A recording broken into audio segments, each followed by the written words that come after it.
Les Jobbers! Cet épisode est présenté par les partenaires suivants.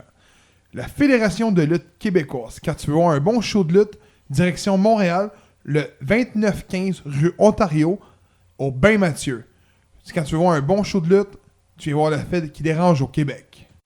Quand j'ai le gorgoton sèche, je veux aller boire un délicieux nectar à l'Albatros, au 29-28 chemin Sainte-Marie à Mascouche. Donc, c'est une microbrasserie qui font leur propre bière. Il y a aussi de la nourriture, on peut y manger.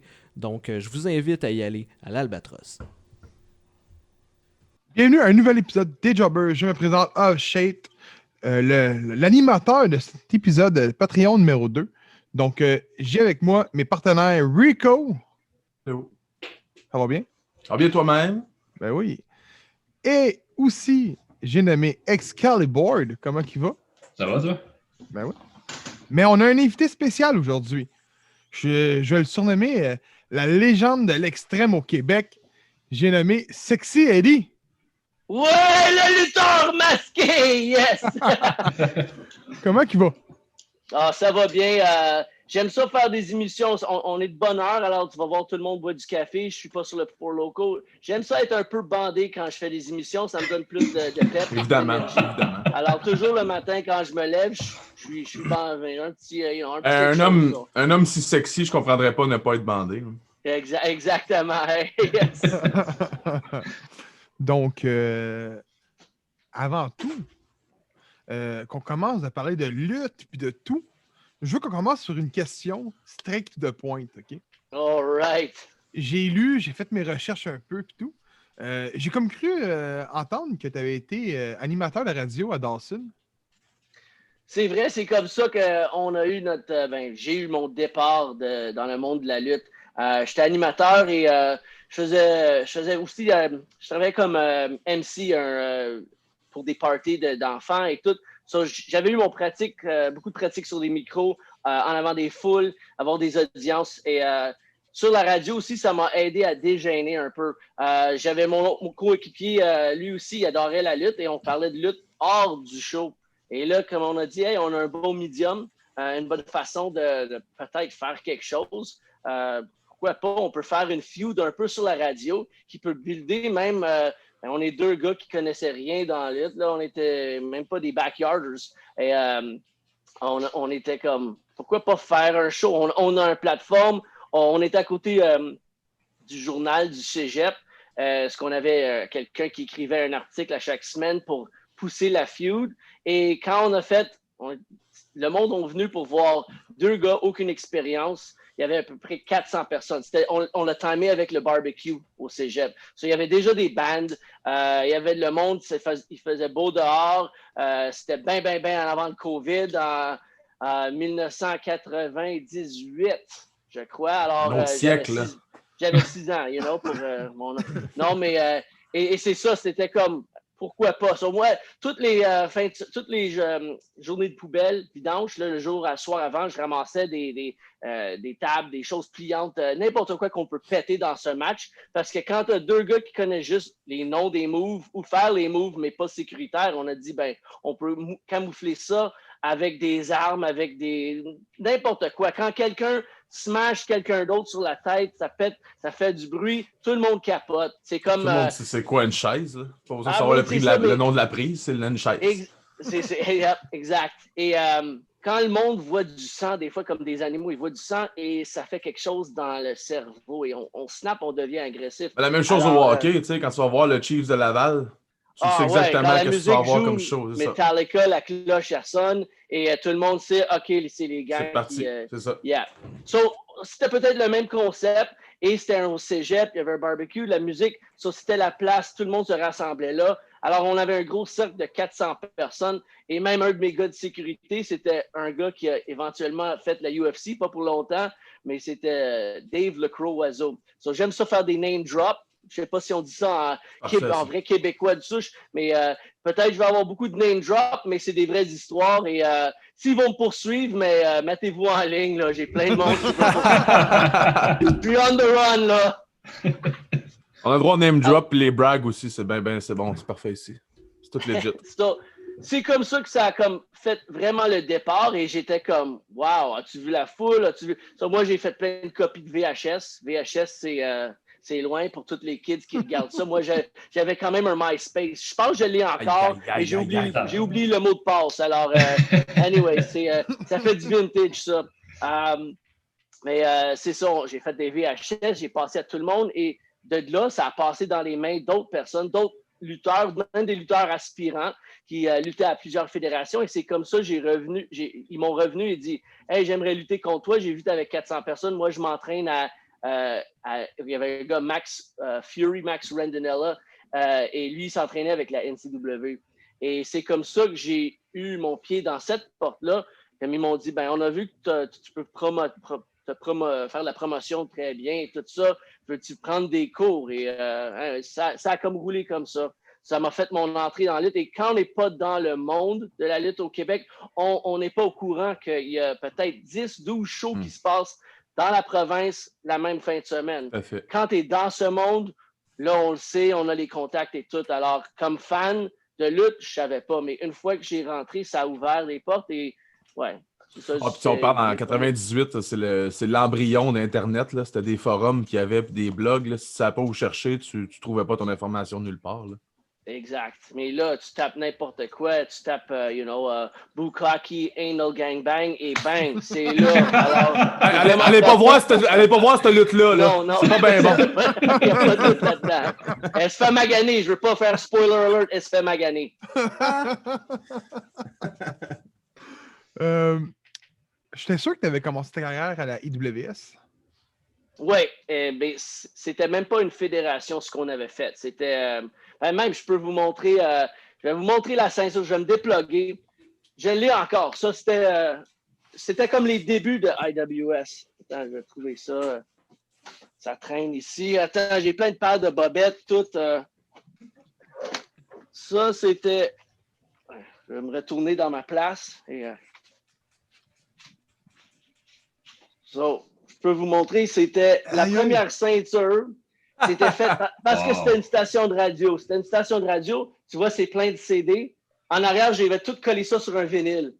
J'avais tout mis des CD. J'ai pris du fucking nail polish, du vernis d'ongle. J'ai mis du vernis d'ongle. J'ai fait la ceinture. Et je l'ai mis à côté d'un... je l'ai mis... je l'ai mis sur une ceinture pour les faire des poids. Est-ce que je suis reconnecté? Je veux juste être sûr. Ça dit record, mais je vois juste du noir maintenant. Êtes-vous là, la gang? Oui, on est toujours là. OK, cool. Je me replug. C'est peut-être toi. OK, là, ça, c'était la première chose. Et moi, parce que ça flashait, mais ça représentait la station de radio, CIXS. Ça, c'était le nom de la station de radio. Un an plus tard, ils ont dit, hey, il y avait beaucoup de succès. Est-ce qu'on peut faire un levée de fonds aussi? Mais cette fois, on va inclure un Rumble. Moi, j'ai lutté contre un gars, Max Fury, qui luttait déjà à NCW. Il avait eu 6 mois d'expérience et même chose, mais ça, là, c'était dans un ring. On a eu un ring et on a eu du monde pour 3 pratiques pour faire un Rumble. Alors, chaque personne dans le Rumble vendait 10 billets pour être dans le show. Et ça a bien marché. Et il y avait, comme c'était dans le gym cette fois. Et c'était juste un show de lutte, pas accompagné avec un barbecue, tout ça. Et j'ai fait des punaises, j'ai fait plein de choses. Je m'ai coupé assez profond le front. C'était la première fois. Donc ça, c'était en 99, avril 99. Et c'est la première fois que j'ai été sur la 3e corde. J'ai mis une poubelle sur ma tête et j'ai fait un backflip. Le gars s'est tassé, c'est sûr.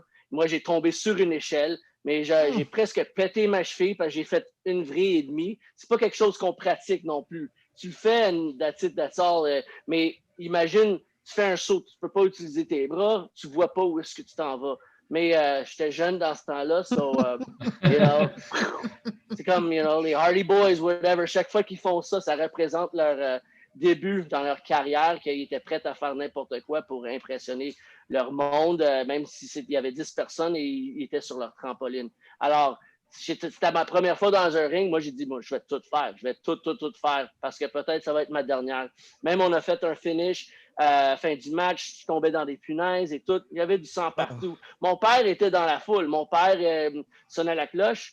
Quelqu'un a dit « Hey, ton fils, il saigne partout. » Mon père a dit « Ben non, la lutte, c'est fake. » Lui, il ne savait pas. Et après ça, j'avais allé à l'hôpital, mais j'avais toute une ouverture sur mon front.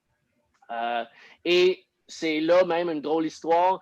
Moi, je suis dans le ring, je fais le bacon. Ça, je me saute partout dans les punaises. Là, je fais comme ça, OK? Comme un morceau de bacon qui grille. Et c'était le promoteur de NCW dans ce temps-là. Ça, c'est avant que j'ai commencé vraiment à faire des cours. Il rentre dans le ring, il me pointe. Moi, je joue. Ben, ça faisait mal aussi. Il y avait vraiment du sang partout. Et il m'a dit, parce que j'étais tête carrée, il dit « You get the fuck out of my ring now. » So, moi, je continue à rouler, mais je roule à l'extérieur. Et là, n'importe qui dans cette fédération disait mon nom. Il y avait de la marde qui poursuivait. Il a dit « Non, il ne va jamais rien faire de la lutte, tout ça. » Une couple de mois, ça passe. Comment on dit, le feu a descendu un peu.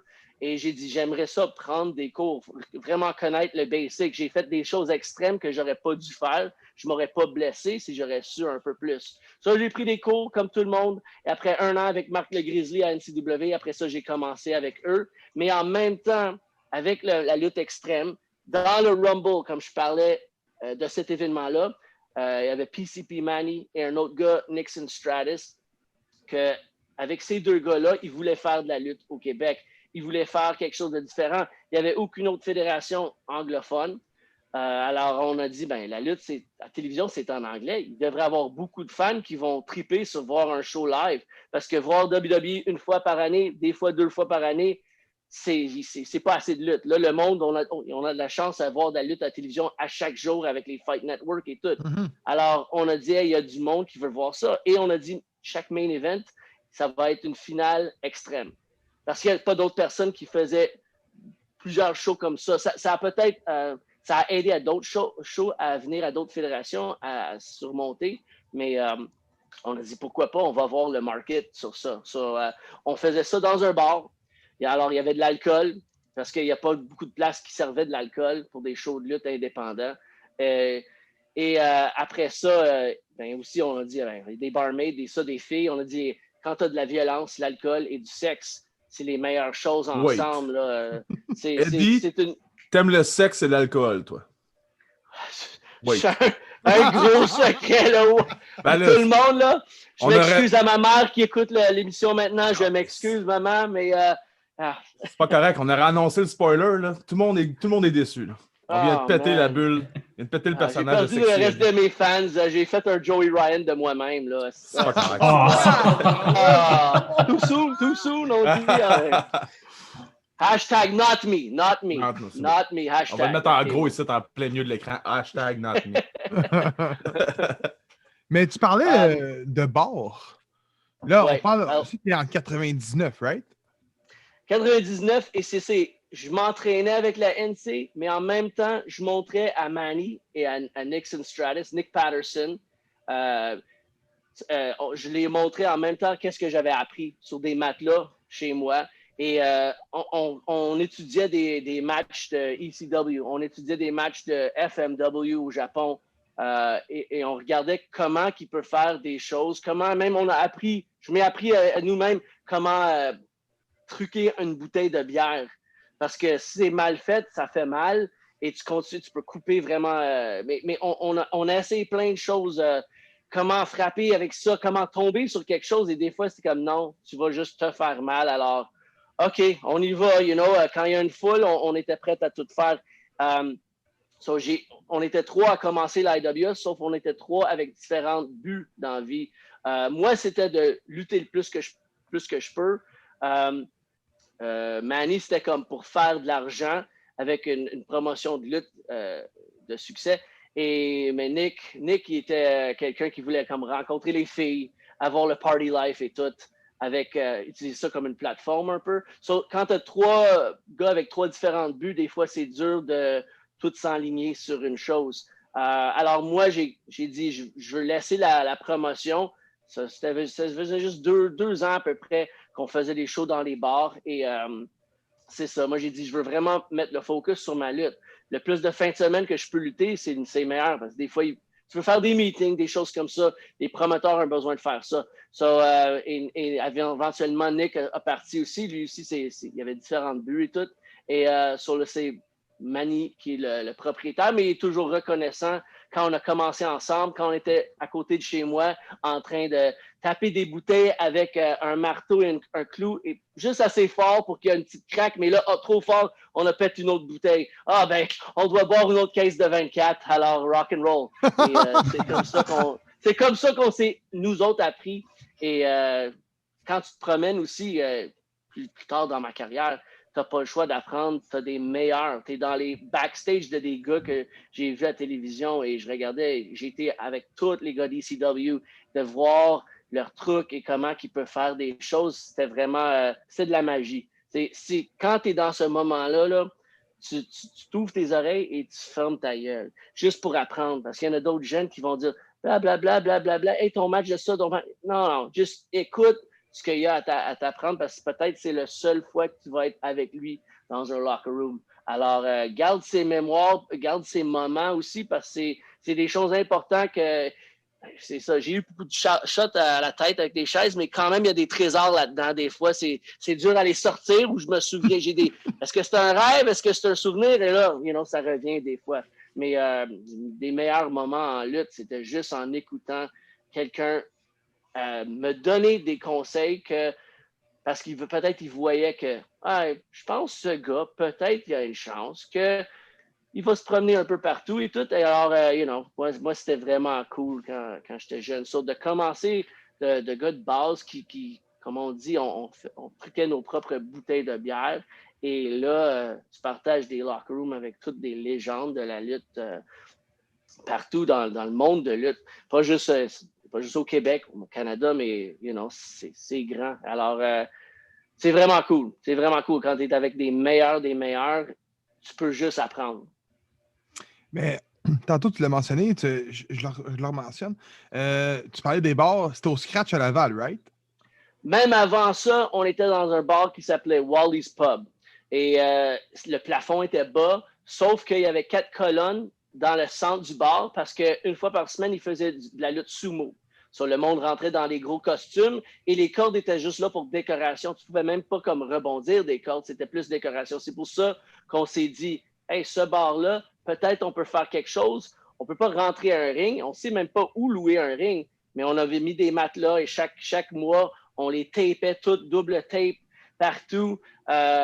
Et la foule était vraiment à côté des cordes. Il n'y avait pas d'autres barrières ou rien. Ils étaient tous à même niveau que nous. Un ring de trailer park, là. Yeah, exact. On pouvait monter sur la 3e corde, mais on se tenait sur la colonne, le plafond et tout. Et c'était plus dur de faire des vrilles ou des choses comme ça. Mais, you know what? Le monde, il payait comme... Au début, je sais pas, c'était comme 10$ ou whatever. 5$, 10$, mais des fois, il y avait des deals d'alcool et tout. Et c'était cool. Ils savaient qu'ils allaient se divertir. Et même, c'était beaucoup de nos amis qu'on ne luttait pas encore, nulle part. Alors, et c'était anglophone et il y avait de l'alcool. Souvent, tu dis à quelqu'un, je fais un show de lutte. Ouais, mais dans une église, tout ça. Est-ce qu'il y a de la bière? Non, il n'y a pas de bière. Ben là, c'est comme, c'est plate. C'est vrai, c'est un bon point à apporter. La bière, c'est important dans un show de lutte. Si tu as le choix, même les shows avec des enfants, tu peux avoir un bracelet, faire quelque chose. Anyway, ça aidait tout le monde, ça aidait le bar, ça aidait nous. Alors, ils ont dit, une fois par mois, on va faire ça. Et on a découvert, on allait même à des shows au début, on faisait du scouting.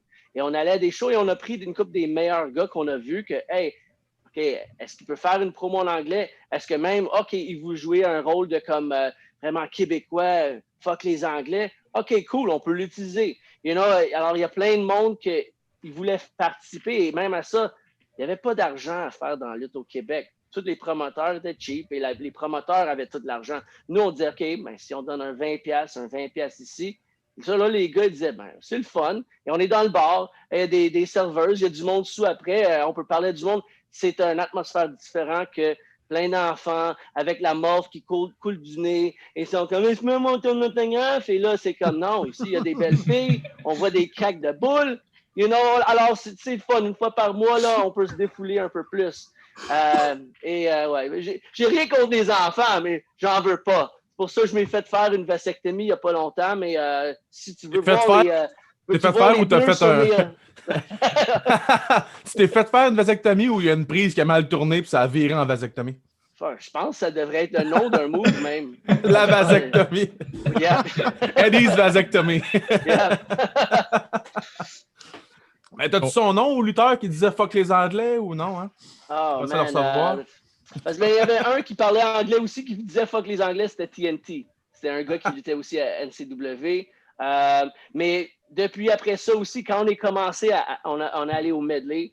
On a fait un gros show medley qui était avec une équipe de porno amateur. Oh. Alors, ils nous ont donné des filles et tout ça. On avait le frère de Nick Patterson, c'était un humoriste, Mike Patterson. Ben oui, Il Mike travaillait avec Patterson. Mike Ward aussi. Alors, lui était l'annonceur avant qu'il était à Juste pour rire et tout. Il était notre annonceur.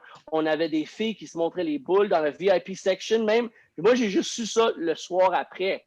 Les filles dans le VIP section passaient une feuille que les fans pouvaient remplir pour être dans un gangbang pour une fête d'une des filles de porno.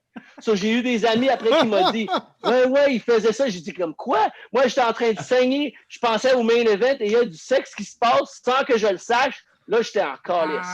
Tu promouvoir le sexe sans même le savoir. La IWS, c'était le premier gros show medley, mais je te dis, il y avait plein de sexe qui se passait. Le drugs, le rock and roll, on avait tout et c'était pas la meilleure image. Même, on était dans le journal. Ça, c'était un article très weird. Là. Je vais un peu partout. Il y avait un gars qui mettait une prise en quatre des jambes à quelqu'un d'autre. C'est ça le photo, mais le title, ça disait Bloopers and boners in the ring. Alors, des gaffes et des érections dans le ring. Parce qu'une des filles a pris un gars, il est sans abri. Des fois, il est encore vivant. Il a un bras. Des fois, on le voit dans le métro. Il a une barbe, il est très mince, pas de chandail. Il est toujours... Anyways, la fille le suçait dans le ring. Parce qu'on mettait le barbelé sur les... On enlevait les cordes du barbelé. Et on savait pas qu'est-ce qui se passait. C'était comme... J'ai vu d'un côté, mais tout le monde travaillait sur le ring. Il y avait un photographe, pris des photos et tout. Et c'est comme ça un peu le IWS s'est fait connaître et toutes les autres fédérations de lutte, je pense qu'ils crachaient dessus. C'est normal.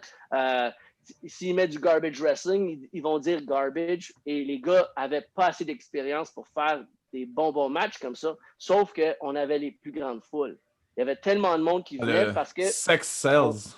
Sex Sales, on avait du marketing, on avait plein de gars qui avaient leur passion, qui travaillaient dessus, un peu comme le vieux ECW. Il y en a, tu avais Tommy Dreamer qui faisait ça en même temps, les Dudley Boys qui faisaient le merch. Alors, tout le monde travaillait ensemble pour faire le meilleur produit. Souvent, tu as un promoteur, une personne qui veut tout faire et de ses idées. Mais quand tu as plusieurs mondes aussi qui voulaient sortir le produit. Un team, tu as besoin d'un team, tu as besoin des bons bénévoles et on remercie toujours le monde qui monte le ring et tout, parce que sans eux aussi, des vedettes de lutte, penses-tu qu'ils vont monter un ring?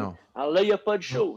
Il y a pas de show. C'est une chose que le monde ne sait pas sur comment monter un ring, démonter un ring. C'est hallucinant la vitesse qu'un ring va se monter et se démonter dans un show. Peut-être se monter, ça va prendre un peu plus de temps. Tu as loué la salle toute la journée, vous avez eu le temps de jaser.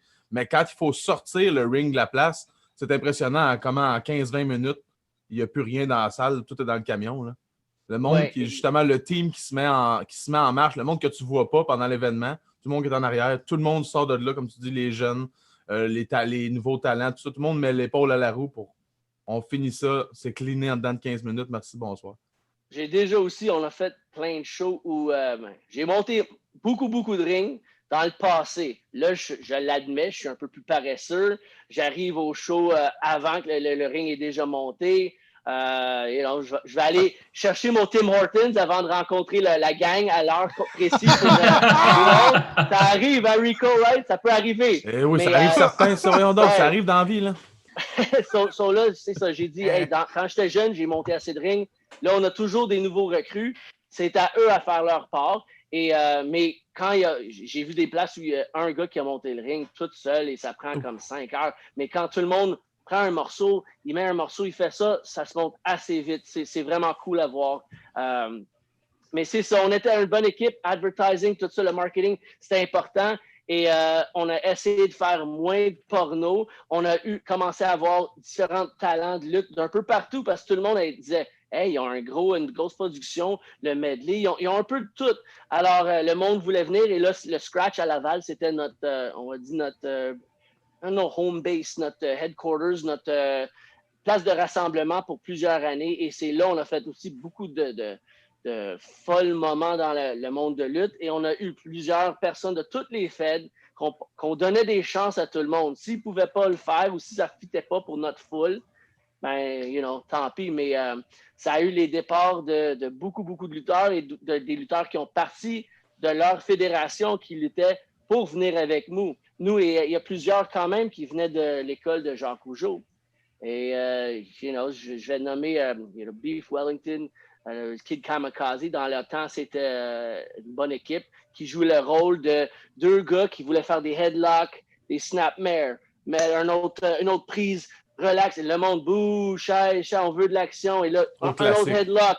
C'était le classique pour leur initiation. Et quand Green Phantom a rentré une chaise, pété les deux, tout le monde, ça a fait comme parce que les deux gars, ils voulaient faire plus. Ils étaient beaucoup inspirés par Insane Clown Posse et voir des choses à des gatherings, des juggalos où il y a des matchs de fou de lutte et tout. Et alors, tous les gars qui n'avaient pas leur chance, avec des Kevin Owens aussi, il a parti de Rougeau pour tenter sa chance. Il était tanné de planifier un match pour des mois en avance pour faire cet exact match. Il voulait faire des matchs que tu planifies le jour même. Des fois, tu passes une couple d'idées avec tes amis. Mais c'est ça, il voulait, et ça te met au défi. Quand tu as un match de chorégraphie à faire pendant 6 mois, si la foule ne réagit pas sur quelque chose où tu manques ton coup, et là, je suis supposé de faire comme ça, yeah! Mais j'ai manqué mon coup. Et là, le gars, il le fait quand même, et là, bouh, attends, je suis supposé d'être le gentil, le monde me boue. Le script n'est pas bon, là, ça ne marche plus dans leur tête. Ça me fait penser à la même chose quand, mettons, un comédien va commencer une improvisation, puis qu'il ne continuera pas vers le théâtre, parce que pour lui, c'est pas la même chose, c'est pas le même thrill. Tu sais, avoir l'improvisation, c'est à chaque soir, ça peut changer le texte, parce qu'en représentation, tu peux être pendant 6 mois à jouer exactement chaque ligne. Là, au moins, quand tu es un acteur, tu ne peux pas manquer ta shot, comme tu dis, si tu manques ta prise, le show vient de changer, il faut que tu t'adaptes. La plupart du temps, malheureusement, j'imagine qu'il y en a une couple qui ne sont pas capables de s'adapter, justement, puis ils sont juste capables de suivre le texte qu'on a donné, puis that's it. Mais on apprend assez vite et il y a plusieurs moments dans ma carrière où aussi comme quelque chose arrive, la troisième corde pète. Mais j'allais faire ma grosse prise. Est-ce que je peux le faire du deuxième? Je suis pas sûr. Est-ce que je vais tomber sur ma tête? Et oui, j'ai tombé sur ma tête. Mais des fois, c'est comme, OK, non, ça pète. OK, je vais l'étrangler avec. Ça change ça. OK, ça me dérange pas. On va se péter un peu à l'extérieur, juste pour mettre quelque chose là-dedans et mettre un peu une histoire. Ça arrive, le ring pète ou le ring n'est même pas arrivé et la foule est déjà là. Ça m'est arrivé aussi que c'était un match, ma première match à Californie, PWG, et j'étais contre Kevin Owens et Kevin Steen dans le temps, et il faisait une transition de heel en babyface. Et moi, on avait notre match comme moi, je suis le babyface, ma première fois là, mais lui était déjà établi. So, ça a changé et ça a changé durant le match parce que chaque fois que je faisais quelque chose, j'avais pas la réaction. Lui, il me droppait sur la tête, bang, boom, des cool moves qu'on avait fait des années avant. Et c'est ça, la foule criait pour lui. J'ai dit, OK, j'ai pas de sympathie, on doit changer des choses.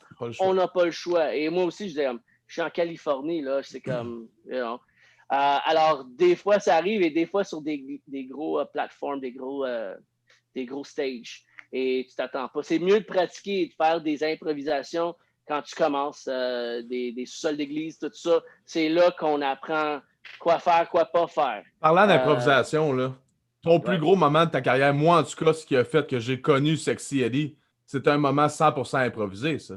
Le moment où tu t'es fait percer le biceps. Pour ceux qui n'ont pas vu ça, je vous dis tout de suite, allez voir ça, c'est hallucinant. Là. Ce moment-là, où que justement tu t'es percé le biceps, tu t'es rendu compte qu'il y avait un filet de sang qui sortait, puis la réaction que tout le monde aurait fait, je pense, sensée là-dedans, tu t'es pompé le biceps, tu t'es jeté du sang dans la gueule. Ouais, chaque fois que je squeezais mon poignet, ça faisait le sang allait plus haut.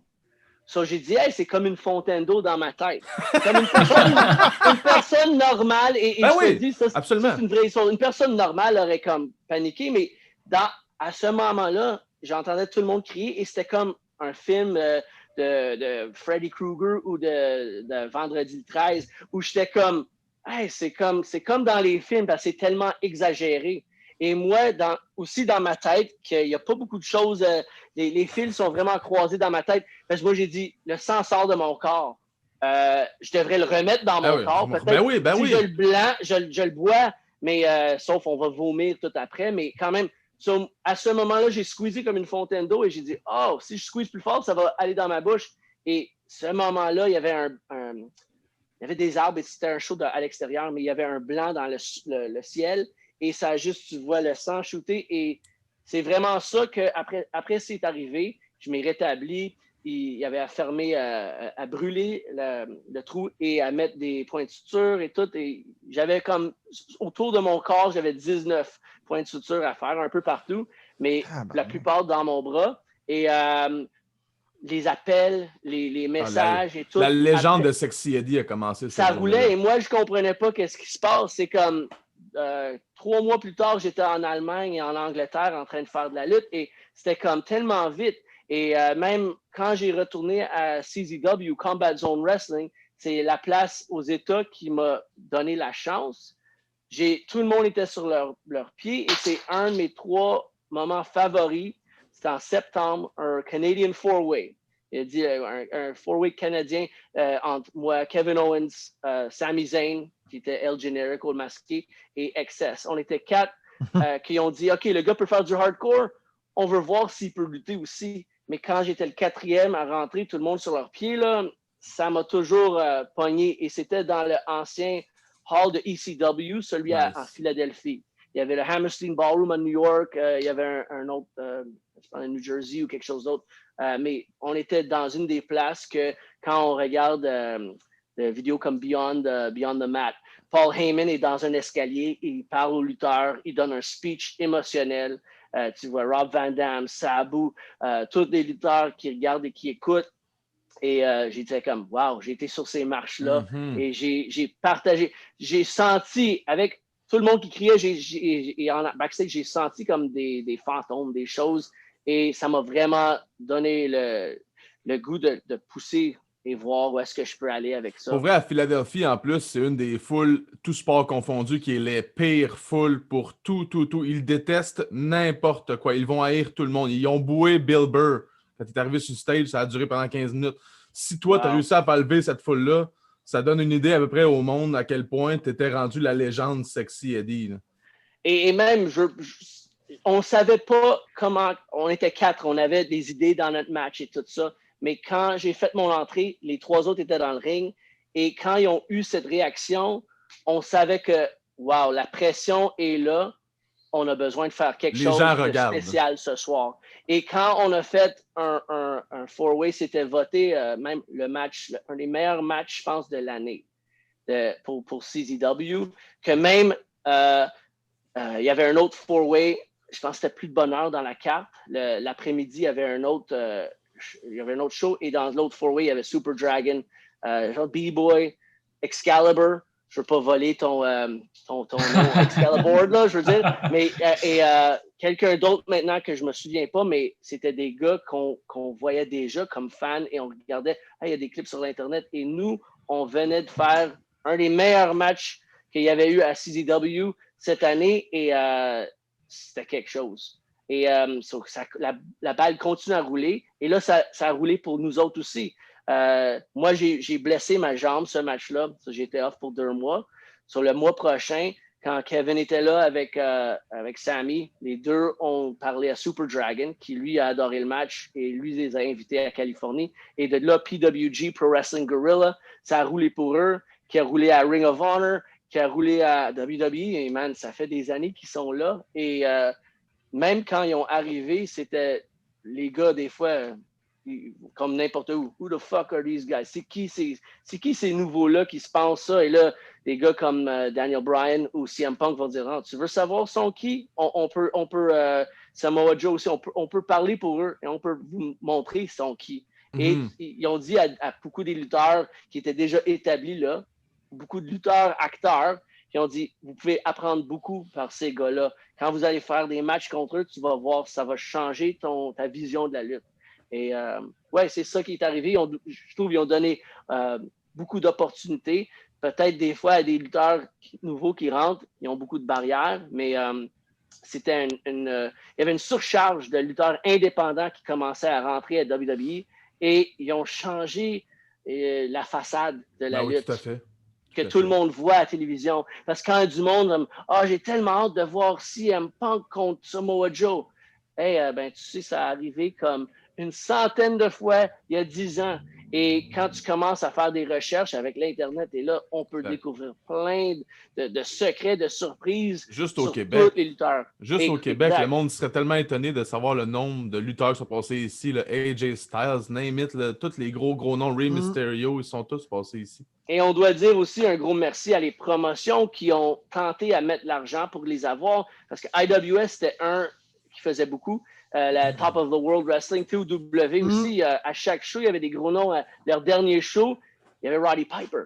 Roddy Piper, man, like, tu partages un backstage avec lui, c'est vraiment cool. Et yeah, moi, j'ai eu la chance à IWS de lutter contre Sabu, c'était le fun. Il y avait Great North Wrestling aussi qui n'était pas loin. En Ottawa, il faisait une coupe de ville en Ontario que j'ai lutté là-bas contre Hacksaw Jim Duggan, contre The Genius Lanny Poffo, le frère de Macho Man. J'ai lutté contre Black Machismo. J'ai lutté contre plusieurs personnes là-bas, même 2 matchs avec Honky Tonk Man. On a eu du fun. Je vais vous raconter une histoire vite de Honky Tonk Man. On parle un peu de notre match. On parle, là, il porte juste un G-string, mais je le regarde dans les yeux. On parle. Il finit sa King Can de bière de Bud et il pitch sa canne et on parle. On est debout dans la salle. Là, et là, il va en arrière de son dos, il sort une autre canette. Je suis comme, un G-string, il vient de sortir de où cette bière? Et là, quand tu vois un vétéran, une légende de la lutte faire ça, c'est comme, you know what? T'es établi. Ouais, my respect, you know? Le jour quand moi, je peux sortir un Four Loko de mon cul, là, wow, you know? Et sans que ça sent la merde en plus, you know? En plus. En plus, là, c'est écœurant. So, toi, t'as des chances à partager des moments avec du monde et c'est comme, man, je l'avais en figurine. Dans le temps, quand vous étiez peut-être encore dans vos couches, il y avait des figurines de lutte qui ne bougeaient pas. Il y avait juste il y avait comme, il y avait juste une pause. So, quand tu jouais avec, c'était comme clac, clac, clac, clac, pin, 1, 2, 3. Il ne pouvait pas rien bouger. Et comme nous, on avait le Honky Tonk Man, et je suis comme, hey, j'ai une bière avec lui maintenant, on s'amuse. Je prends mon temps dans le ring de donner des coups de poing, il était à genoux, et là, il me disait, shake mon paquet. Il disait, et je fais le punch, je shake mon paquet dans sa face, là, le monde bouh. Encore, je le tiens par les cheveux, là. Un autre coup de poing, shake mon paquet dans sa face. Et il pouvait faire ça pour 5 minutes parce qu'il savait qu'on avait la foule, et il était à genoux, il n'y avait rien à faire. C'est bien relax. Lui, il va faire son cash anyways. Qui prend 3 bumps, qui prend 1 bump, qui prend 0 bump. Il sait qu'il va faire son cachet. Ouais. Alors, c'est le fun. J'ai appris une couple de choses de Honky Tonk Man aussi. Il me disait, essaie d'être toujours le match avant l'entracte parce que là, les finales, des fois, tu as plus de pression, mais quand tu es avant l'entracte, là, le monde se souvient de toi, tu vas direct et tu vends tes chandails. Je dis, oh, wow, c'est cool ça. Des fois, j'essaie et là, le monde, non, on doit te mettre vers la finale ou demi-finale. Ben, elle dit, t'as été partout, lutter. Oh non, mais je vais être fatigué. Là, après 10 heures, d'habitude, je commence à fermer mes yeux et tout. Je suis vieux, man. Je suis 105 ans. Le monde ne le savent pas, mais j'ai 105 ans maintenant. C'était ma fête. Alors, mais je me garde en forme, je me garde jeune. C'est le Four Loko que je toujours vois. Un si bel homme. Un de mes commanditaires là, qui prend soin de moi. Non, les enfants, là, je vous jure, c'est le poison liquide, ça. Le Four Loko, touchez pas ça. C'est plus on peut plus faire du feu avec que du gaz. Ça fait marcher ton char quand tu mets ça dedans. Alors, toutes les canettes que vous avez, ne touchez pas à ça. Envoyez-les. On va l'envoyer. On va mettre l'adresse postale de Sexy Eddie. Envoyez-les chez Sexy Eddie. Il va pouvoir s'occuper de ça. Il va s'en débarrasser convenablement, de manière sécuritaire. C'est pour la science, exact. Oui. On essaie d'apprendre. Peut-être même je vais avoir la recette contre le COVID là-dedans. Ben exact. J'essaie. Ça se peut être là-dedans. On ne sait jamais. Right? Moi, pendant un bout, je pensais que c'était toi qui avais commencé la COVID. Je pensais que tu avais mangé quelque chose de bizarre. Je me disais, ça y est, Sexy Eddie a parti le coronavirus. Souvent, je me souviens pas ce que j'ai mangé ou où est-ce que ma bouche était le soir avant. Alors, des fois, là, je suis surpris. Là, j'ai même un ami qui m'a raconté une histoire. Il me disait, as-tu déjà fait sucer par un tranny? Et là, j'ai dit comme, non. Et lui, il dit, ben non, moi non plus. T'es plein de mal, mon calice. Pourquoi tu te demandes ça? Alors, peut-être que ça s'est arrivé, mais comme tous les trannies vont dire, et tous les trans, les gays, ils vont dire, ils donnent les meilleures pipes. Alors, moi, je suis pas là pour juger. Ben non, je suis là pour juger. Je suis là pour juger. Je vais baisser mes culottes, je vais dire, all right, tente ta chance avec Sexy Eddie. Take a ride on the COVID wheel. On prend notre chance. C'est comme la roulette. C'est une Russian roulette. C'est une Russian roulette. Exact. Attends, d'autres questions sérieuses, parce que là, des fois, je commence à dévier un peu. Okay. On a eu beaucoup de légendes, beaucoup de superstars de la lutte qu'on a eu la chance de les avoir au Québec. Et en faisant nos recherches, tu peux voir que tout le monde apprécie Montréal aussi comme ville. Montréal, c'est une des meilleures villes. Et moi, je peux dire que tous les lutteurs, j'étais récemment avec Brian Pillman Jr. L'année passée, après un show au bar 99, il voulait voir des danseuses. J'ai dit, je vais prendre soin de toi. Et il a tombé en amour avec Montréal. Il a tombé en amour avec une femme de Montréal. Avec une danseuse, j'imagine. Mais elle a tombé en amour avec son portefeuille. Elle l'a nettoyé bien. Là, ça paye de Montréal.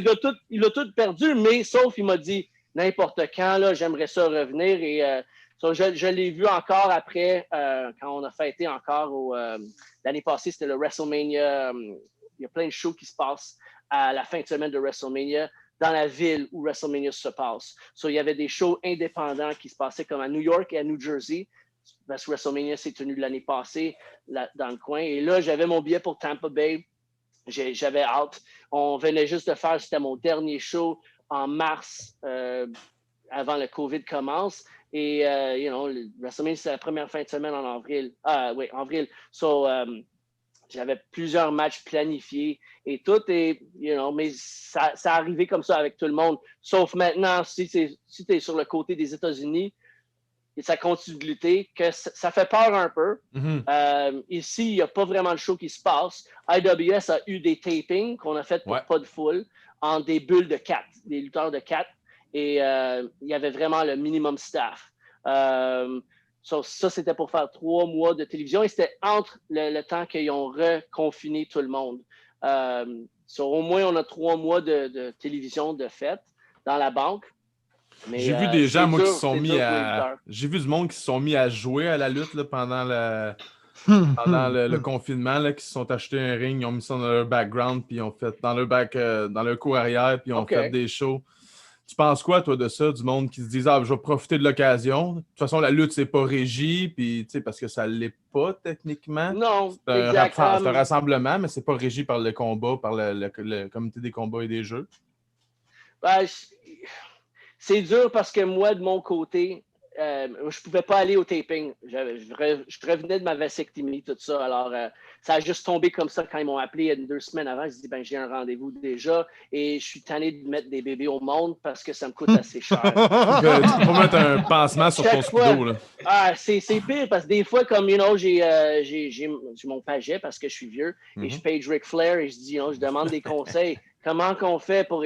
Ah non, juste évite elle, on fait ça, il est bon à savoir les trucs pour mais vous avez appris à la même place, toi et Ric Flair. Yeah. Ah oui. C'était Jésus, notre coach de lutte. Dans le temps, on est vraiment vieux. On parle c'est ça, du monde qui font des matchs pour plaire du monde et pour se plaire aussi. Je peux pas leur donner de la marde non plus parce que je suis qui, moi. Quand j'avais eu des jeunes qui m'imitaient parce qu'ils voyaient, même ils m'envoient des vidéos, ils sont dans des bobettes Yves Martin et ils se frappaient avec des tubes de lumière, des lumières néon. Et comment je peux leur dire, non, vous n'êtes pas assez vieux, vous ne le faites pas correctement. Je dis, c'est ma faute que je fais ça et que le monde imite. Sauf que des fois, ça prend un peu d'intelligence aussi. Si un enfant est trop jeune, c'est aux parents de régler ça. Les lutteurs sont des adultes. S'ils sont assez vieux à faire ça et de faire leur décision, je peux pas dire non, tu devrais pas faire ça. J'ai fait plein de niaiseries dans mon temps qui étaient pires que ça Alors, imagine dans le temps, quand j'avais 21 et je me pensais invincible dans le monde de la lutte, mais dans le monde des putes aussi. Je fourrais à gauche, à droite, blanches, noires, asiatiques, des vieilles, des jeunes. J'essayais toutes des grosses. Oh, j'en ai eu des grosses. J'en ai eu des grosses, mon ami. Et, tout le monde a le droit à l'amour, Eddie. Tout le monde a le droit à l'amour. tout le monde. Et je voyais ça comme un défi. Quand tu vois, tu es contre lui dans un match de lutte, c'est un défi. Qu'est-ce que je peux faire pour faire ce match intéressant? Même chose quand je voyais une femme avec ses courbes, pas de courbes, avec ça, avec des problèmes, avec un tumeur sur le cou. C'était raw. Comment que je peux faire ça le fun pour moi et pour elle, qu'elle va dire à toutes ses amies que « Oh my God, j'ai eu la base de ma vie. » Et après ça, sur mon MySpace, j'ai plein de demandes de ses amis. Alors, c'est comme ça qu'on network, et c'est aussi comme ça qu'on network le COVID. Alors, je peux pas parler contre eux et dire c'est pas une bonne chose à faire. Moi, j'ai fait plein de choses. J'ai même dans mon sang, c'est le remède pour le sida. C'est incroyable, mais mon corps va à la science. Bernard Lachance te cherche depuis des années, exact. je pense. Alors, c'est sûr que je peux pas faire la paroisse. Je suis pas une bonne personne pour faire ça, mais on a besoin, dans ces temps durs, dans cette pandémie, d'avoir d'entertainment. Et j'ai des fans qui m'écrivent quand est-ce que la lutte recommence. J'ai dit, je sais pas, je peux pas te dire. Et même une de mes préférées fans de lutte au Québec, Christiane, je viens de voir un message qu'elle m'avait laissé ça fait à peu près un mois parce que je regardais pas à mon compte de lutte. Parce que ça, il n'y a pas de lutte. J'avais oublié de checker mes messages et elle m'avait écrit là. Alors, comme je te dis, ma belle Christiane, je te souhaite que ça recommence bientôt. Au moins, si on continue de parler de lutte, avoir des interviews, des podcasts, ça va garder l'intérêt au monde. Et c'est ça, on a toute hâte de revenir, les lutteurs et les fans, parce que ça, c'est notre numéro 1 raison. Des fois, tu commences pour faire la passion de lutte, mais après ça, ma passion a changé pour les spectateurs. Et quand on a cette réaction, n'importe qui peut dire. Si Sylvain est là ou Christiane, là, si Sylvain ou Christiane est dans la foule, là, tu le sais, en dedans de quelques secondes. Yeah. Shout out to Sylvain aussi, your number one. Lui, la voix qui. Puis il n'arrêtera pas. Il n'arrêtera pas. Arrête jamais, mon ami. Arrête jamais. Christiane, arrête pas non plus de me laisser toucher tes petites boules, là, toutes ratatinées de raisin. Arrête jamais, ma folle, OK? Est-ce que tu y as au moins déjà quelques fois laissé tâter le paquet? Oui, avec live, toujours avec un public. Parce que je veux des témoins quand même. Et si moi, je m'ai toujours dit, si Christiane me touche le paquet et je suis quand même capable de bander, n'importe quelle fille, n'importe quel défi, c'est fait. Ça veut dire, Mathieu, là, de TNT, laisse-toi flatter le paquet par Christiane. Sexy Eddie le dit, là. C'est vrai, c'est son préféré. On peut dire que c'est des fans intenses, ceux-là, mais qui sont assez inoffensifs. As-tu déjà croisé des fans que tu te dis, oh, si bol, on va peut-être attendre un peu avant de sortir, ils sont trop intenses, ils sont trop peut-être dangereux, trop sous, trop... Parce que tu amènes quand même un public assez trash, assez extrême, là. J'imagine que... On parlait des juggalos tantôt, ils peuvent être intenses, les juggalos. Là. Ils sont rough et même c'était Christiane, je luttais contre Mathieu Saint-Jean. Contre Christiane?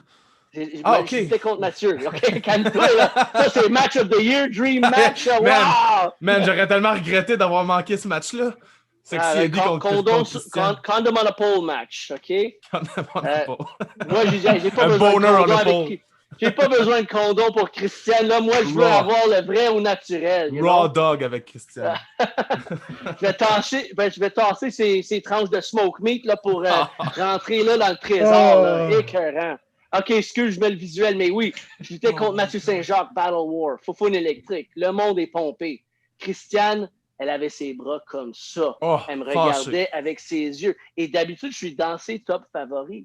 Mais personne touche sur Mathieu Saint-Jacques. Jamais. Qu'est-ce qui est arrivé? On se battait un peu partout.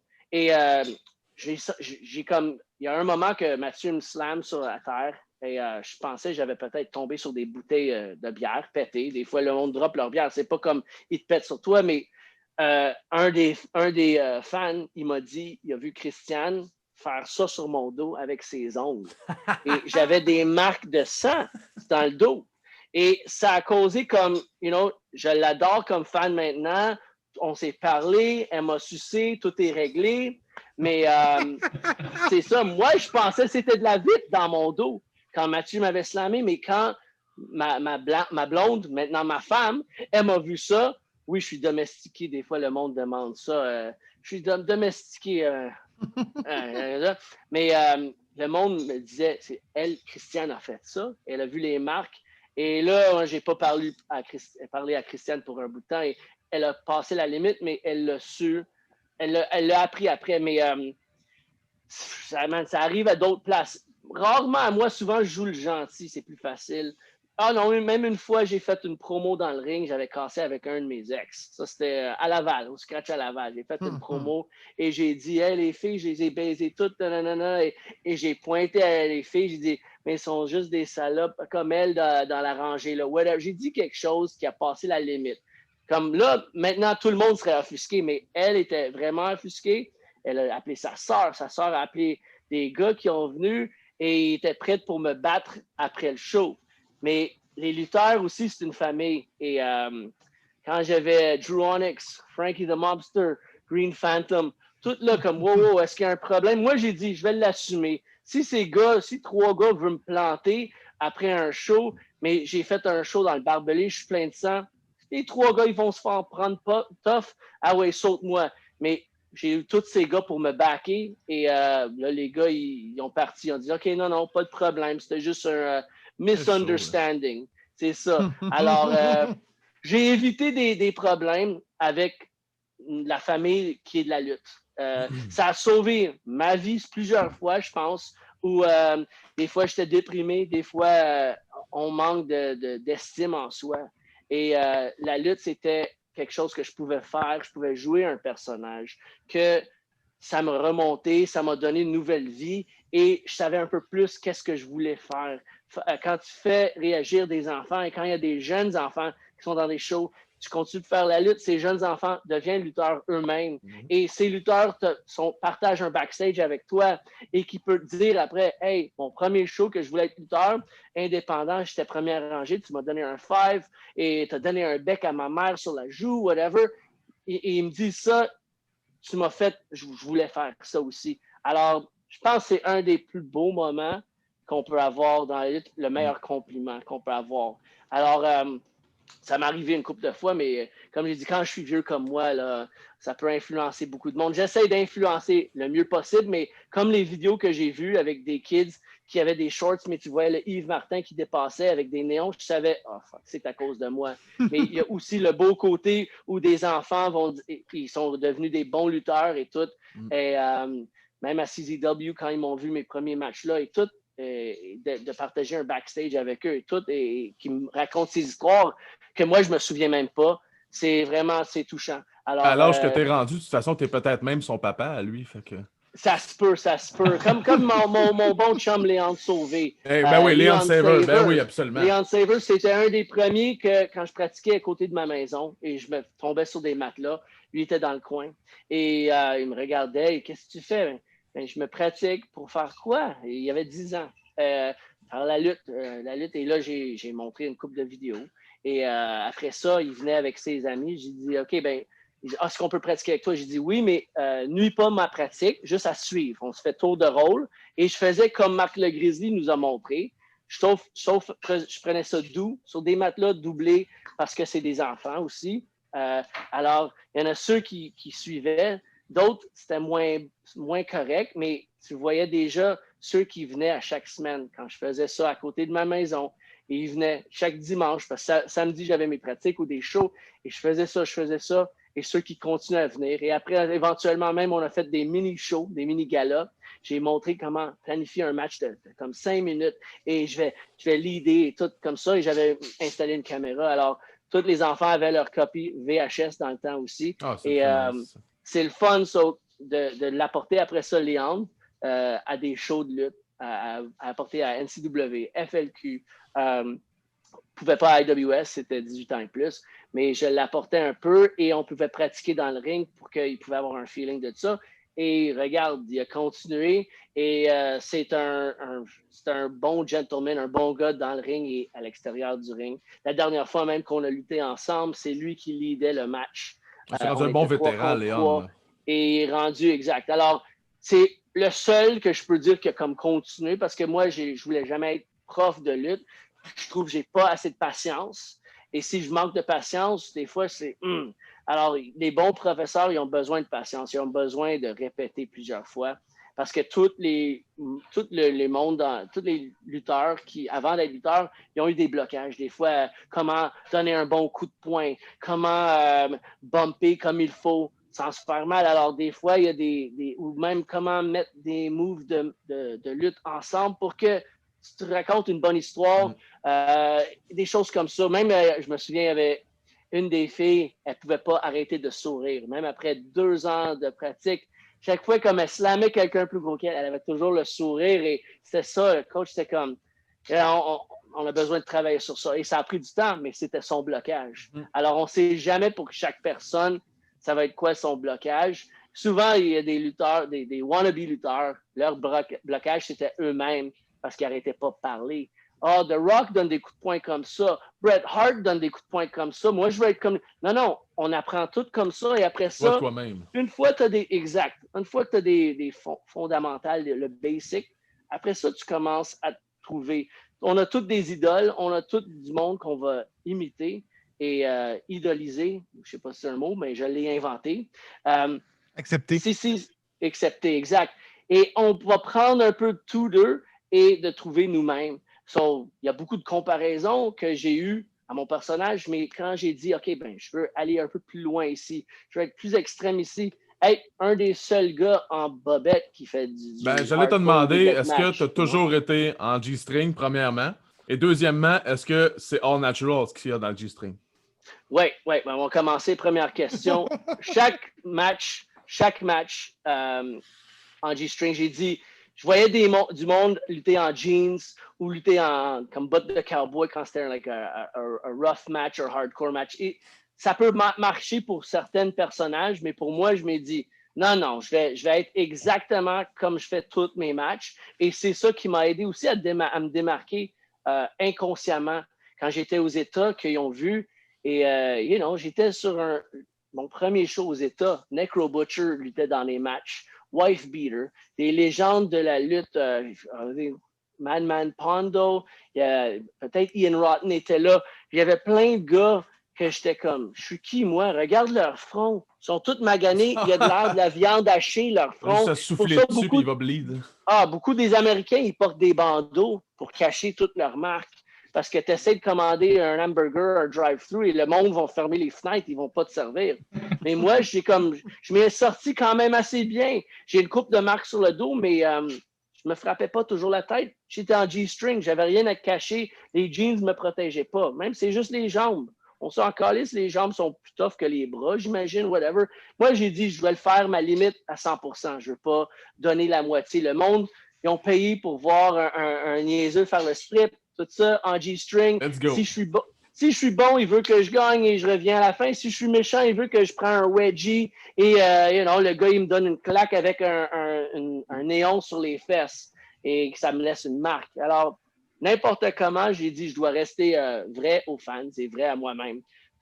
Première question. Et le B, oui, c'est toujours naturel et j'invite toujours à chaque show, quand le monde me demande ça, quand c'est des gars, en plus, je dis, est-ce que ta blonde est ici? Oui, elle est au show. Viens, demande à ta blonde, elle va venir, elle va le tenter, elle va le toucher un peu. Exact. Mais je demande à leur permission. Et après ça, quand la fille est gênée, elle touche un peu, and then, c'est comme the legend lives on. C'est comme ça qu'on fait des légendes. Leon Saver, c'est une autre tradition qui a poursuivi de Sexy Eddie parce que lui aussi arbore le G-string. Il y a même un cœur sur la bisoune que je lui rappelle à chaque fois que je le vois. Oui, ça met de la tension là.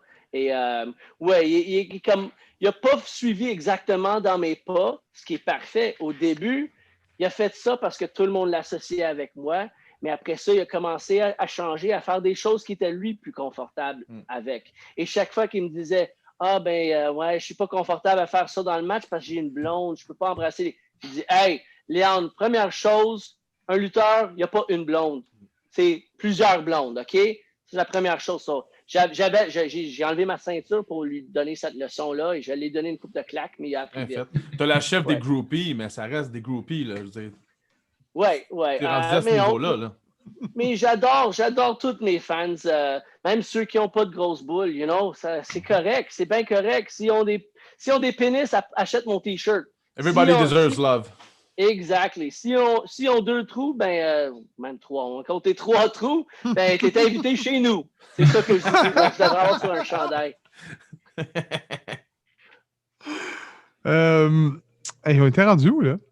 Des fois, je vous fais perdre de la concentration. Je m'excuse vraiment. Des fois, j'ai des histoires qui vont un peu partout comme ça, comme mon pénis. You know? C'est comme un serpent hypnotisant.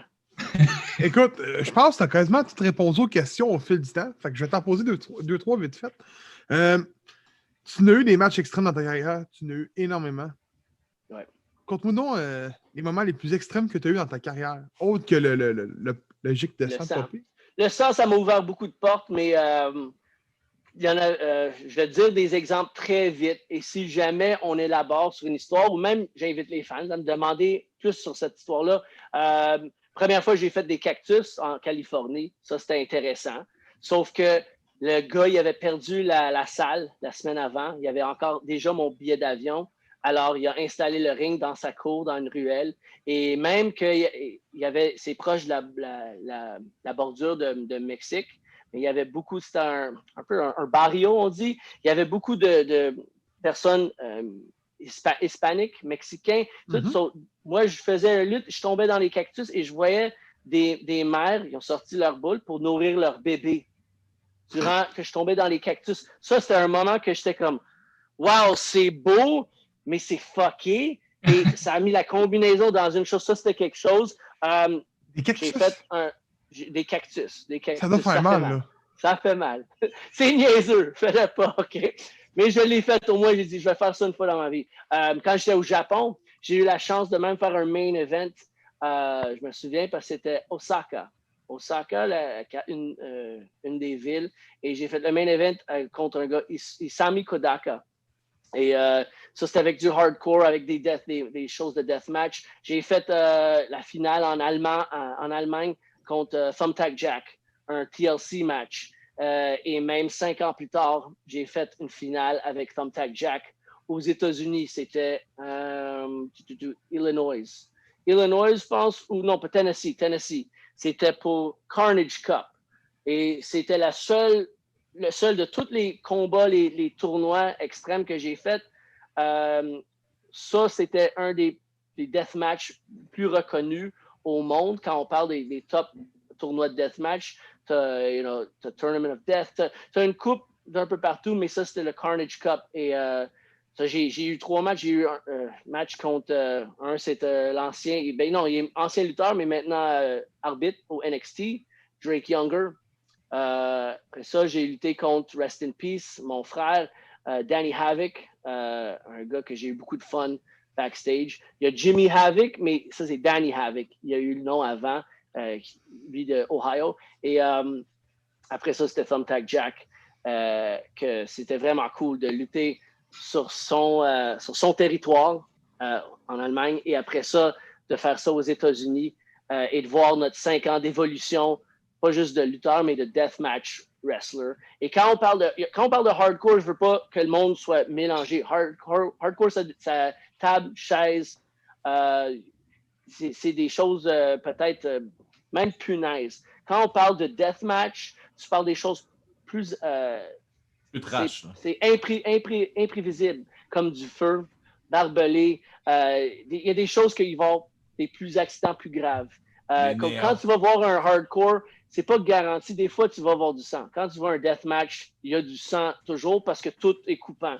Il y a des choses que je vois les jeunes faire maintenant que moi, je pourrais pas faire, mais c'est pas à moi de leur dire. Moi, je dis toujours comme papa backstage, je fais tout le monde attention.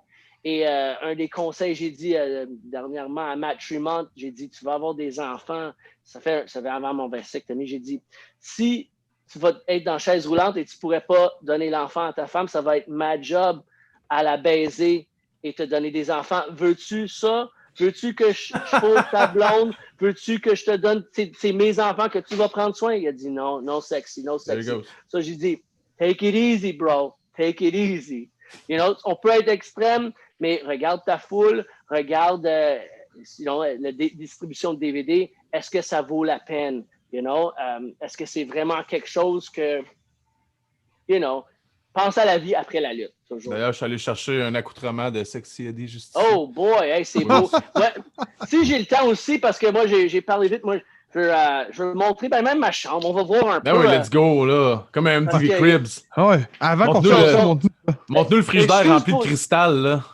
Oh non, c'est ça. Mon frigidaire a fait avec de la sauce spaghetti que j'ai faite moi-même. J'ai tout mis dans des beaux contenants, Cool Whip. Là. Hey, on a de la merch, là. Que le monde ne sait pas, je suis un bon cuisinier quand même. Je me trouve bon cuisinier. J'ai appris ça quand je baisais tellement de filles. Le lendemain matin, j'avais pas le choix de faire le déjeuner. Pas le choix.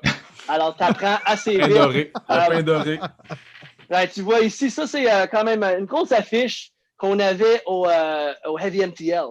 Et qu'est-ce qu'il allait faire avec ça? Les commanditaires ont payé pour ça autour du ring. Ils allaient jeter ça. J'ai dit, hey, non, ouais. Come on, man. So, je l'ai gardé. Et, c'est le fun. Je me souviens quand j'étais jeune, pas beaucoup de cheveux gris, là. C'est cool. Ici aussi, un de mes meilleurs souvenirs de lutte quand j'étais fan, vraiment. Parce qu'on perd le vu de fan des fois. Ouais. Survivor Series 97, si vous regardez aussi la vidéo, Shawn Michaels, Bret Hart, la deuxième fois que Bret lance Shawn Michaels au-dessus de la garde, le railing. Moi, je suis là à donner le premier coup à Shawn Michaels sur le dos. Et j'ai donné un coup doux, comme les lutteurs ils font, mais ils font semblant que ça paraît vraiment rough. Mais là, quand c'est arrivé, parce que moi, je voulais pas perdre ma chaise. Tout le monde s'est tassé. Moi, j'ai dit, j'ai payé mon billet pour garder la chaise. Les premières 5 rangées gardent la chaise. Je perds pas ma chaise, moi. Ça, j'ai tenu mon spot. Je frappais Shawn. Là, tout le monde l'a frappé, mais pour vrai. Des coups de pied, tout ça.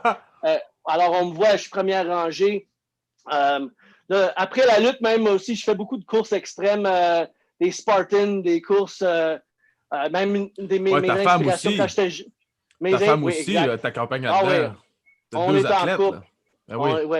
On essaye. Même là, c'est vraiment tranquille. Là, mes inspirations quand j'étais jeune, ça m'a appris comment faire un backflip d'un table de pique-nique, les Tortues Ninja.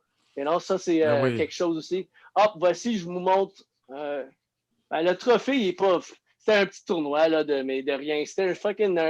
C'était un gars de king dessus. Tu vois comment la lutte est cheap des fois à des places. Quand on commence, il donne un trophée avec un gars de king. Ça, c'est un fan qui m'a fait bonhomme ici, en le package et tout. Nice. Et même, il m'a mis avec mon arme préférée, nice.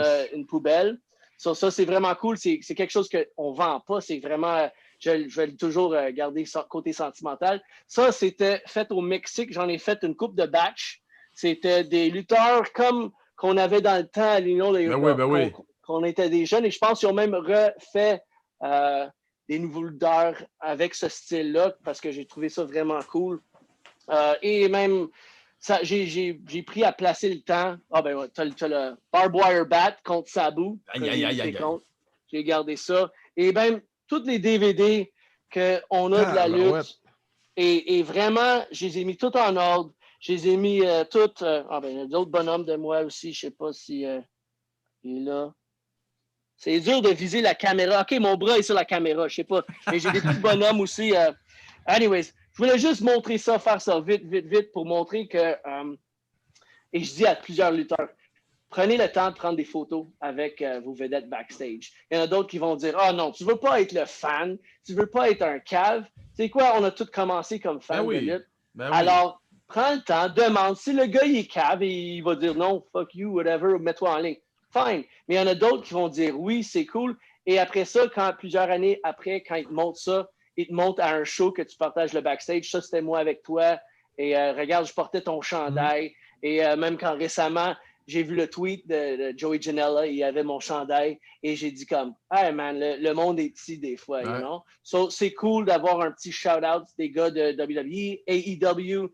Je regarde pas souvent le produit. Je regarde des fois des matchs quand il y a des gars que je connais et je suis intéressé à voir comment ça se passe. Mais quand on est dans le monde de la lutte aussi, on découvre des secrets, comme un magicien. Demande-lui comment tu coupes une femme en deux, après ça, c'est plate.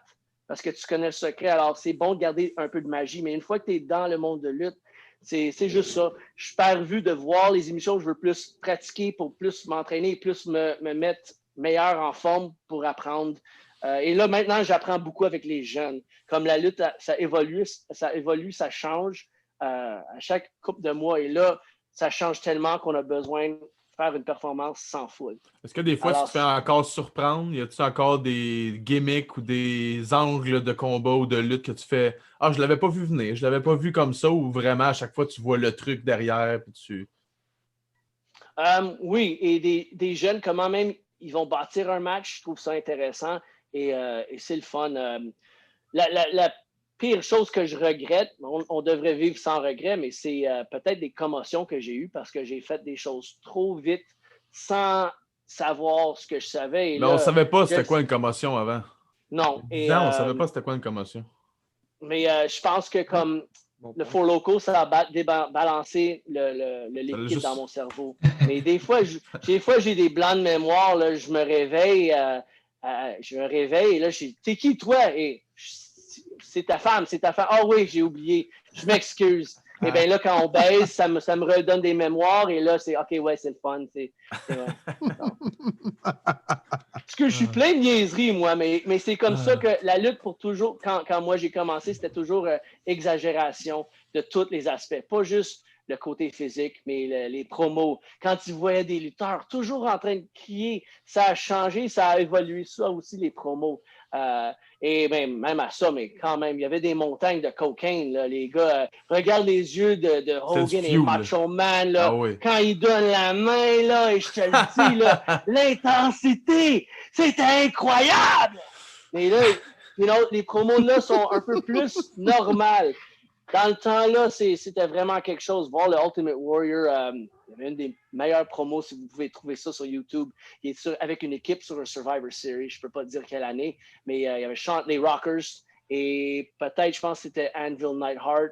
Et il prend du tape, il fait le tour en faisant sa promo et il tape tous les lutteurs pour montrer qu'ils sont unis. C'est une équipe, ils sont 4 gars, mais ils sont unis avec du tape. Je suis sûr, ils tapent les faces des gars en faisant leur promo. Et les gars sont comme, tabarnak, qu'est-ce qu'il fait? Mais non, Ultimate Warrior, il peut faire ce qu'il veut. C'était vraiment une exception. Et je vois des vieux promos des fois et ça me fait rire. Et des fois, même, je veux copier ces promos et les montrer à des nouvelles générations. De faire une promo, le monde va dire, ben tabarnak, il était vraiment fou. Non, j'ai fait exactement ce qu'on faisait de la lutte. J'ai juste changé des noms pour que ça fait partie d'une storyline à une fédération que je lutte.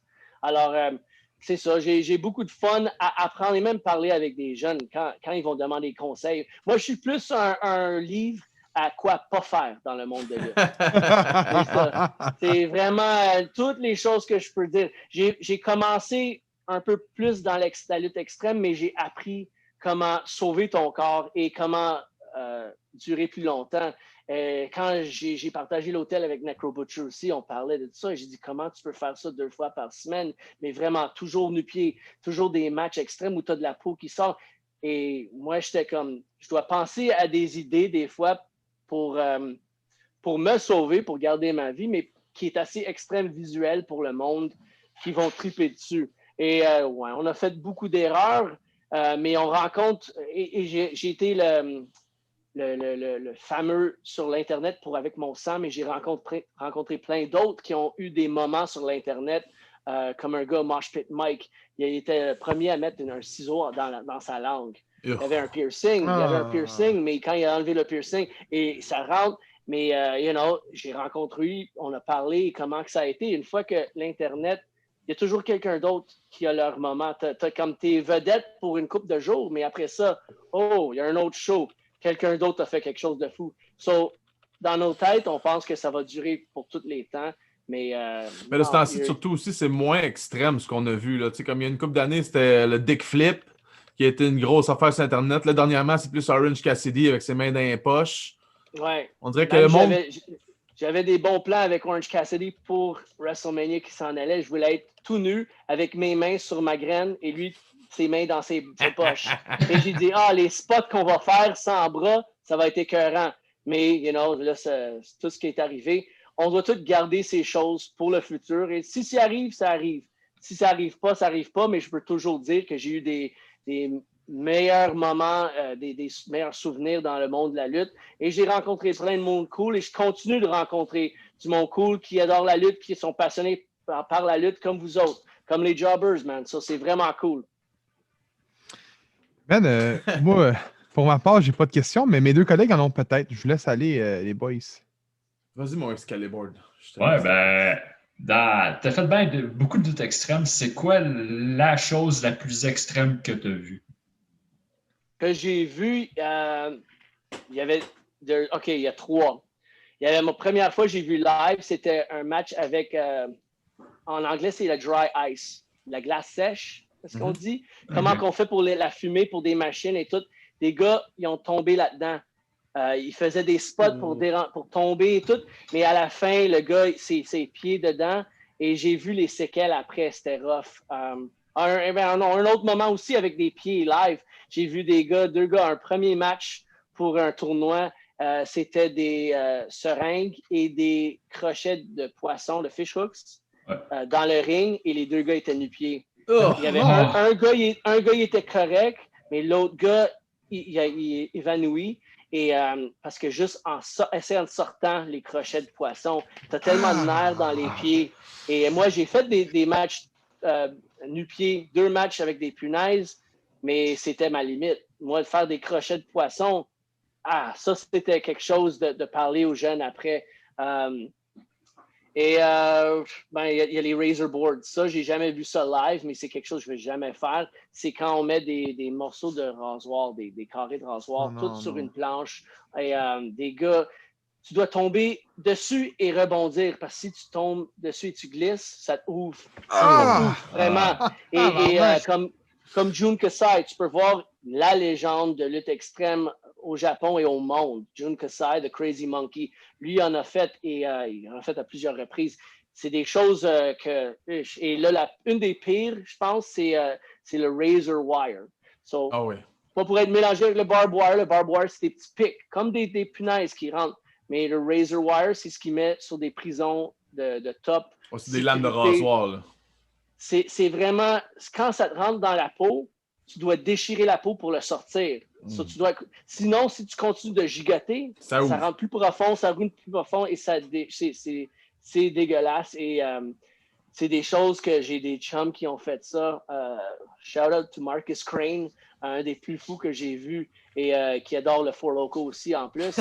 Alors, des fois, on se demande, peut-être ça aide à builder la confiance. Oui, j'imagine. Mais c'est des choses que j'ai vues aux États et au Japon que j'étais. Pas juste aux États, tu étais dans le match de Bring Your Weapon au Metropolis en 2016 quand PCP s'est collé en bas du 2e. Tu étais sur le ring. J'ai fait plusieurs des main events à IWS quand c'est Fans Bring the Weapons. Il n'y en a pas tant de gars qu'au Québec qui peuvent bâtir le match, avoir assez de build-up, avoir assez de monde qui vont vouloir les voir, parce que j'en ai fait plusieurs. Et quand tu as une réputation, pas juste au Québec, un peu partout dans le monde, ça aide à monter le niveau du match et l'intérêt. Ça, c'est une de mes meilleures choses que je peux dire. C'est pas mes spots de lutte technique dans le ring, mais mes créativités avec des armes. Parce qu'au lieu de frapper dans la tête, comme j'ai vu tellement de matchs aux États avant d'aller aux États, les gars, ils se frappaient. Frappe, juste la tête. Et moi, j'étais comme, ben non, je veux prendre soin de la tête, mais j'aimais le style de Rob Van Dam quand il utilise des chaises dans ses moves. Tu pitches la chaise à le gars, il l'attrape, drop kick. Sabu, il saute avec la chaise sur son dos. J'ai dit, wow, ça m'a fait tourner le hamster dans ma tête et ça m'a donné des idées à faire des choses innovatives avec des armes. Alors ça, c'était très important. On s'en rappelle encore aujourd'hui. Ouais, j'ai inventé une couple de choses. Je peux dire la poubelle sur la tête, le moonsault, je fais un backflip avec la poubelle sur la tête. Que je pense, un des gars, il aurait essayé ça, mais il a eu la chienne un peu. Darby Allin. Je l'ai vu avec la poubelle et il a juste droppé. J'avais eu aussi, je suis le premier à faire le naked moonsault. Ça, c'est encore tout nu. Je me tiens le paquet. Je suis vraiment tout nu. Il n'y a rien qui se cache. Tu peux me voir de chaque côté du ring. Et je fais mon backflip et il y a plus de pouvoir parce qu'on a 5 livres de pénis de chair qui te frappe en plus. Alors ça c'est vraiment, c'est la matraque qui finit le match. Et tout à fait ça. après... Tu vois, il a été censuré pour ça. Ça parle chinois. Je sais pas qu'est-ce qui se passe. Ça back. dit return to Zoom meeting. T'es Comment là, que c'est je bon. return? T'es encore là. Qu'est-ce qui est... Yeah. Ah, excuse. Bon. Vas-y. C'est les call girls chinoises qui veulent mon pénis. Je pense qu'il y a des calls. Ouais, anyways, ça m'a tout déconcentré. Là. Le Je pensais hammer. juste au happy ending. Ouais, de tomber tout nu dans le ring, il n'y a pas beaucoup de gars il y a d'autres gars qui vont faire des choses de fou, de sauter d'un extrême balcon sur des niveaux. Tu peux te tuer, mais le pire qui va s'arriver en faisant un backflip avec ton pénis dans les mains, c'est que quelqu'un va voir un peu de ta graine et après ça, la magie, la légende va être disparue. Ils vont dire hey, je pensais il y a juste une couple de pouces plus gros que moi. Ouais, il faisait un peu froid. C'est pas tellement. Et non, mais moi, je disais à tout le monde aussi, quand tu es tout nu, il fait froid dans la. Il faisait un peu plus froid quand même. Là. Plus froid quand même, c'est important à voir. Et quand tu es dans le ring avec des gars. L'adrénaline, ça. Come on, ça prend de l'adrénaline et ça prend. Des Jolines, des Joséphines, ça prend toutes les filles, ça prend toute la gang pour m'aider à sortir mes forces. Alors moi, c'est ça, de garder mon paquet caché et même faire le tour 2-3 fois autour du ring tout nu pour demander c'est où le rideau, c'est où la sortie, juste pour que tout le monde peut voir mes fesses dans leur face. Et c'est ça que le monde va se souvenir. Ils vont pas se souvenir qui a gagné, qui a perdu le match. Ils vont dire mais non, il y avait un gars là tout nu, qui marchait autour, et c'est ça que j'essaie de faire, parce que les gars plus jeunes que moi, plus vite que moi, plus forts que moi, il y en a par la tonne. C'est pour le plaisir de mesdames et messieurs. Là. Alors moi, je suis là pour donner des moments, parce que c'est ça que la lutte a fait pour moi quand j'étais jeune, et je veux faire ça pour les jeunes, je veux faire ça pour les fans, je veux faire ça pour les mamans qui sont dans la foule de la lutte. Et de voir des belles fesses comme ça, là, à 105 ans, là, il n'y en a pas beaucoup. Everybody needs love, on l'a dit. Yeah. Donc, je pense que j'ai répondu à la question ou non? On t'a demandé comment t'allais, là, c'était rendu. C'est toi qui t'allais loin de même. Excuse, l'Asiatique qui voulait me sucer, là, j'ai pas compris qu'est-ce qui se passait, là, mais c'est ma première fois là, sur le Zoom, là, j'apprends des nouvelles choses. Là. Après ça, avec le COVID, ça va être le Zoom sexe et, au moins, t'as le plastique sur ton écran quand tu fais ton Mario Paint dessus, là, ça s'enlève vite et tu nettoies. Rico! Yeah! T'avais-tu des questions? Non, moi, c'est good, man. Il a tout répondu. Ben oui, c'était parfait, là. C'est notre revue parfaite avec Sexy Eddie. Je savais que ça allait être bon comme ça. Merci avec le cravate aussi. Oui, c'est sûr. J'ai une petite collection, mais ça, c'est pour Sexy Eddie, là. Ouais, à chaque fois que je vois juste la classe, je vois un Chip and Dale qui se bat. Exactement ça. Ouais. Je suis content d'être sur le show. Je suis content de voir du monde passionné. On continue les entrevues. On continue. La lutte va continuer. Ça va être différent. Ça va toujours être différent. Et on va voir qu'est-ce qui se passe pour le restant de 2020. Sinon, ça va être 2021. Mais on verra parce qu'il y a beaucoup de personnes maintenant qui se pensent à leurs choses. Est-ce qu'on prend notre retraite? Est-ce qu'on s'entraîne plus fort pour être prêt quand la lutte revient? Moi, j'ai quand même pris beaucoup de temps à trouver d'autres passions en même temps de mes fins de semaine off. C'est rare, mais c'est dur quand c'est samedi soir. Et qu'est-ce qu'on fait? D'habitude, je suis à un show l'après-midi et tout, et je jase avec des gars. Alors, je trouve d'autres passions et on n'a pas le choix. Sinon, je sais qu'il y a beaucoup de lutteurs, des fans aussi qui sont déprimés, mais des lutteurs. S'il y en a des lutteurs qui sont down, tu veux rire un peu, appelle-moi, call-moi. Je suis toujours dur, mais je suis pas dur à trouver. Pour les lutteurs, là, je peux remonter le moral un peu, and that's it. On est dans le même bateau, tout le monde. Oui, c'est un bateau qui coule, mais au moins, on n'est pas avec Captain Donald Trump. Là, son bateau a coulé. Il est au profond, il est en bas de la mer, c'est le Titanic. Un Titanic Dick, ça, c'est Donald Trump. With a mushroom tip. Fait qu'on peut dire qu'on va revoir Sexy Eddie dans un ring. Le monde n'a pas à s'inquiéter. La pandémie n'aura pas raison de Sexy Eddie. Non, si la pandémie ne me tue pas et le Four Loco ne me tue pas, il n'y a rien qui peut me tuer. Parfait, ça. Suivez-moi sur Instagram, sur Twitter, Facebook. Les gars, vous pouvez mettre les liens, whatever. J'ai une page GoFuckMe. trouver ça, yes. madame. J'ai aussi, j'ai plein de choses. Même, je vends mes bobettes, des bobettes que je fit même plus dedans. Là. Si du monde veut m'acheter des bobettes, des beaux souvenirs. On va faire tirer un custom. On va faire tirer un custom dans le Patreon. Ouais, je vais même faire du jogging pour 1 heure dedans, là, savoir la sueur du sac, des couilles de sexualité, du jus, là, quand on va l'éponger. Ah, wow! Tu vas goûter le faux loco dedans, même. Fuck yeah! Fuck yeah! Alors, j'ai juste ça. Je peux le laisser avec une belle image, là, parce que durant le COVID, j'ai bu beaucoup, mais c'est ça. Je fais ma collection. Je fais ma collection pour tous les fans, là. Moi, je niaise pas. Je te le dis, là. Je suis un des plus fous au Québec. Ça, c'est garanti.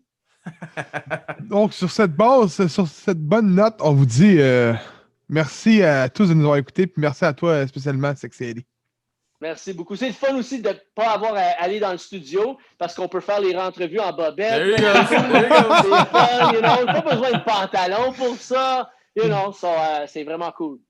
Merci, les gars. Merci les jobbers number 1, baby. Ciao, man. Yes. Les jobbers!